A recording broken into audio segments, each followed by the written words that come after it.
जोगेश्वरी भूखंड प्रकरणी पोलिसांकडून खासदार रवींद्र वायकरांना क्लीन चिट। कमळ छाप वॉशिंग मशीनमुळे वायकर सुटले, वडेट्टीवारांची टीका। तर केवळ दाऊदला क्लीन चिट देणं बाकी, राऊतांचा टोला।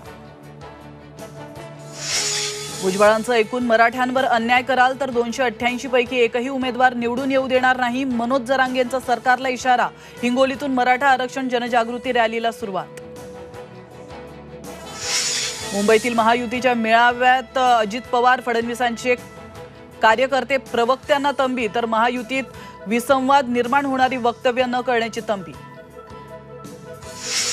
संभाजीनगरमधील भाजपचे नाराज पदाधिकारी राजू शिंदेंचा प्राथमिक सदस्यत्वाचा राजीनामा। भागवत कराड, सावे, बागडेंचे शिंदेंच्या मनधरणीचे प्रयत्न निष्फळ, उद्या ठाकरे गटामध्ये प्रवेश करण्याची शक्यता। पुण्यात ड्रंक अँड ड्राईव्ह आरोपीकडून महिला पोलिसासह दोघांना पेटवण्याचा प्रयत्न। विश्रामबाग पोलीस ठाण्यातली धक्कादायक घटना, आरोपीला अटक। संत तुकोबा महाराजांच्या पालखी सोहळ्यामध्ये नणंद भाऊजाईंची भेट। तुकोबांच्या वारीमध्ये सुप्रिया सुळे आणि सुनेत्रा पवार एकत्र, दोघींनी केली तुकोबांची आरती।